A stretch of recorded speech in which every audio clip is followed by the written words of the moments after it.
റുക്കു അറിയാത്തവരുണ്ടെങ്കിൽ വെറുതെ ചെറിയൊരു കുനിയൽ, അങ്ങനെയല്ല, ശരിക്കും ഒരു യജമാനന്റെ മുമ്പിൽ ഒരു അടിയാൻ ചെയ്യുന്ന ഒരു കുനിഞ്ഞു നിർത്തണ്ടല്ലോ, ആ നിർത്താണ് ഈ റുക്കു.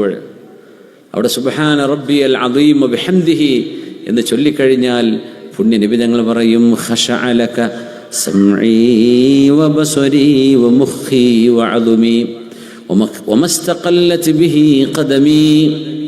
അല്ലാഹുവേ ഖശഅ ലക സമഈ, എൻ്റെ ചെവി റബ്ബേ ഭവ്യതയോടുകൂടെ നിനക്ക് വഴിപ്പെട്ടിരിക്കുകയാണ്, പേടിയോടുകൂടെ എൻ്റെ ചെവി. വബസ്വരി, എൻ്റെ കണ്ണും നിനക്ക് വേണ്ടി പേടിച്ചിരിക്കുന്നു റബ്ബേ. ഖശഅ ലക, നിനക്ക് വേണ്ടി ഖുശൂഇലാണ് റബ്ബേ. സമഈ വബസ്വരി, കണ്ടില്ലേ, കേൾവിയാണ് ആദ്യം പറയാം, പിന്നെയാണ് കാഴ്ചയെ പറ്റി പറയാം. നമ്മൾ തുടക്കത്തിൽ പറഞ്ഞു അത്, അതിൻ്റെ രഹസ്യം എന്താണെന്ന്.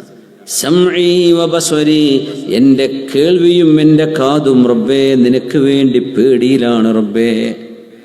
വമുഖീ വഅദുമീ, എൻ്റെ തലച്ചോറും എൻ്റെ എല്ലുകളും അല്ലാഹുവേ നിന്നെ പേടിച്ചിരിക്കുകയാണ്.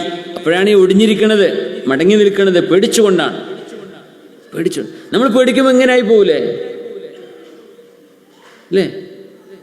ഏതെങ്കിലും ഒരു സിംഹം ഏതെങ്കിലും ഒന്ന് ആക്രമിക്കാൻ വരികയാണെങ്കിൽ സങ്കല്പിച്ചു പറഞ്ഞു, ഉറക്കത്തെ കാണും. ചിലപ്പോൾ നമ്മൾ ഒന്നും ചെയ്യാൻ പറ്റിയില്ല, ഇങ്ങനെ നിൽക്കൂലേ, ഒടിഞ്ഞ് കൈയും കാലും മടക്കി വെക്കും. ചില സിംഹത്തെ കണ്ട എന്താ ഒന്നും ചെയ്യേണ്ട, ബാക്കി മുപ്പര ചെയ്തോളൂ എന്നാ പറയാം. നമ്മൾ എന്നാലും ഒന്ന് ഒടുങ്ങി നിന്ന് കൊടുക്കും. എന്തിനു ഇങ്ങനെ നിൽക്കുന്നത്? മനുഷ്യൻ അങ്ങനെ, ഞാൻ പേടിച്ചിട്ടുണ്ടെന്ന് അതിനർത്ഥം. അങ്ങനെ ഒരു പേടിയിലാണ് മനുഷ്യൻ റുക്കൂ ചെയ്യുന്നതെന്നാണ്, അല്ലാഹുവിനെ ഭയപ്പെട്ടുകൊണ്ടാണ്. ഓരോ പൊസിഷൻ, നിസ്കാരം ഒരു വലിയ കറാമത്താണ്, ഒരു വലിയ മുഅ്ജിസത്താണ്, പുണ്യ നബി തങ്ങൾ തന്ന വലിയൊരു അത്ഭുതമാണ്. അങ്ങനെയാണ്, എന്ത് മനോഹരം. നൃത്തത്തിൽ മുഴുവൻ ഖുർആൻ ആകാശത്ത് നിന്ന് വന്നതാ. അതുകൊണ്ട് മനുഷ്യന്റെ ഹെഡ് മേലോട്ടുള്ള സമയം മുഴുവൻ ഖുർആൻ ഓതുക, ഫാത്തിഹയും സൂറത്തും ഉണ്ടാവുള്ളൂ. ഉജ്ജഹത്തു അതിൻ്റെ ഇഫ്തിതാഹിയായ ദുആയാണ്.